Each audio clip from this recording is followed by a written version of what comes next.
السلام علیکم، امید ہے آپ سب خیریت سے ہوں گے۔ آج ہم جانیں گے صبر کرنا کیسا ہے۔ آج کل کی ماں بہن بالکل بھی صبر نہیں کرتی ہیں۔ اگر آپ ہمارے چینل پہ نئے ہیں تو RH اسلامک نالج چینل کو لائک کریں، کمنٹ کریں، سبسکرائب کریں اور ویڈیو کو اینڈ تک ضرور دیکھیں۔ تو چلیے جانتے ہیں۔ کبھی صبر کی بات آتی ہے میری بہنوں تو یہ دعا کیا کی جاتی ہے کہ اے اللہ اب ہم کو صبر ایوب عطا فرمائیے۔ ہوتی ہے نہیں ہوتی ہے؟ یہ ہوتی ہے دعا۔ جب بھی کوئی مصیبت آتی ہے، کوئی پریشانی آتی ہے تو کہتے ہیں کہ اے اللہ آپ ہم کو صبر ایوب عطا کریے۔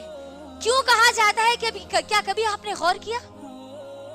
ایوب علیہ السلام کتنا صبر کرے، اللہ اکبر۔ ایوب علیہ السلام کو جب اللہ نے بیماری دی جس میں ان کا پورا جسم سڑنا شروع ہو گیا تھا، تو یہ پوری بیماری 18 سال ان کے ساتھ تھی۔ 18 سال وہ بیمار تھے ایوب علیہ السلام۔ غور کریے، ان کی 4 بیویاں تھی۔ ایوب علیہ السلام کی کتنی بیویاں تھی؟ 4 بیویاں تھی میری بہنوں۔ 3 بیویاں ان کا ساتھ چھوڑ گئی، ان کو چھوڑ دیے، ایک بیوی ان کے ساتھ رہی۔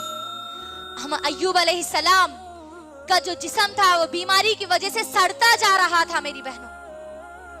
جب ان کا پورا جسم سڑتا جا رہا تھا اور صرف زبان باقی تھی، اگر ہم ان کی زندگی اٹھا کر دیکھیں گے تو ہم کو معلوم ہوتا ہے وہ اللہ سے دعا کرتے تھے کہ اے اللہ آپ میری زبان کی حفاظت کر لیجئے، آپ میری زبان کو سڑنے سے بچا لیجئے اللہ، تاکہ میں اس زبان سے آپ کا ذکر کر سکوں۔ اللہ اکبر۔ غور کریے، پورا جسم سڑا ہوا ہے، یہاں تک کہ جسم میں سے کیڑے ان کے جسم کے نیچے گرتے تھے۔ جب ان کے جسم سے کیڑے گرتے تھے میری بہنوں تو ان کیڑوں کو اٹھا کر دوبارہ اپنے جسم پر ڈالتے اور کہتے کہ اللہ نے میرے جسم کو تیری غذا بنائی ہے اور تو کھا۔ اللہ اکبر۔ غور کریے، یہ ہمارے ایوب علیہ السلام 18 سال بیمار تھے، 18 سال۔ آج ہم کو 18 منٹ کے لیے اگر کوئی مصیبت آ گئی تو ہم برداشت نہیں کر سکتے۔ 18 سال کی تو دور کی بات ہے، اللہ اکبر۔ غور کریے، اس پورا جسم سڑنے کے بعد بھی وہ کیا کہہ رہے ہیں اللہ کو، اے اللہ تو میری زبان کی حفاظت کر لینا، اس زبان کو سڑنے سے بچا لینا تاکہ میں تیرا ذکر کر سکوں۔ اللہ اکبر۔ غور کرو میری بہنوں، اس کے ذریعے ہم کو کیا نقطہ نکلتا ہے؟ اللہ ہم کو صحت مند جسم دیا الحمدللہ، آج اس کے باوجود بھی آج ہم اللہ کی عبادت نہیں کر رہے، آج ہم صبر کرنے والے نہیں بن رہے۔ ہم پہ تو ہمارے انبیاؤں کی طرح مصیبتیں نہیں ڈالی گئی، ان کی مصیبتیں تو بہت زیادہ مصیبتیں تھی، ان کی تو پریشانیاں سب سے بڑی پریشانیاں تھی۔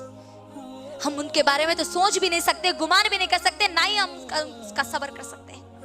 غور کریے کیسے صبر کیا ہوگا انہوں نے۔ ہمارے انبیاء ہمارے لیے نمونہ ہے میری بہنوں، ہمارے نبی کریم صلی اللہ علیہ وسلم بھی ہمارے لیے نمونہ ہے۔ غور کریے، جب نبی کریم صلی اللہ علیہ وسلم طائف کی وادی میں جب دین کی دعوت دینے کے لیے گئے تو لوگوں نے ان کا کس طریقے سے استقبال کیا، کس طریقے سے ان کو مارا، اس کے بعد بھی نبی کریم صلی اللہ علیہ وسلم نے کیا کیا؟ صبر کیا۔ ان لوگوں کے لیے اللہ کے نبی صلی اللہ علیہ وسلم نے اپنی زبان سے بددعا کے ایک بھی کلمات نہیں نکالے، ایک بھی لفظ نہیں نکالا۔ اور آج ہم پر کوئی مصیبت آتی ہے، ہم کو کوئی اگر گالی دیتا ہے، ہم کو کوئی اگر پتھر مارتا ہے تو رائی کے دانے کے برابر بھی آج ہمارے پاس صبر موجود نہیں ہے۔ ہماری زبان سے بے ساختہ کئی الفاظ نکل جاتے ہیں بددعائیں کے۔ غور کریے، نبی کریم صلی اللہ علیہ وسلم نے اس وقت صبر کیا یا نہیں کیا؟ آج ہمارے پاس وہ نمونہ موجود ہے میری بہنوں الحمدللہ۔ تو ہمارے لیے ضروری اور لازمی ہے کہ اگر ہم پر کوئی مصیبت آئے، کوئی پریشانی آئے، اس وقت ہم صبر کریں، کیونکہ اللہ صبر کرنے والوں کے ساتھ ہے۔ اور صبر کرنے والے مرد اور صبر کرنے والی عورتیں کون ہیں؟ جنتی عورتیں۔ اللہ اکبر۔ دیکھ لیجئے ہماری آسیہ علیہ السلام کی پوری زندگی اٹھا کے آپ دیکھ لیجئے، آسیہ علیہ السلام نے کس طریقے سے صبر کیا۔ کبھی انہوں نے یہ نہیں کہا کہ اے اللہ تو مجھے ہی دینا تھا یہ ظالم شوہر، کیا کہا انہوں نے؟ صبر کیا۔ آج ہم پہ تو وہ مصیبتیں تو نہیں ہیں میری بہنوں، ہے نا؟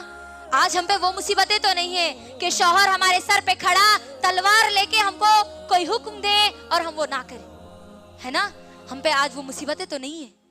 تو ہمارے لیے ضروری اور لازمی ہے کہ اگر ہم پہ چھوٹی چھوٹی جو مصیبتیں ہیں، بیماری کی شکل میں، پریشانی کی شکل میں، مصیبت کی شکل میں اگر وہ آتی ہے تو اس پر ہم صبر کریں. صبر کرنا ہمارے لیے ضروری اور لازمی ہے. اس صبر کے بدلے ہم کو جنت مل سکتی ہے. ویڈیو اچھی لگی تو لائک کریں، کمنٹ کریں، سبسکرائب کریں، بیل آئیکن کو بھی دبائیں.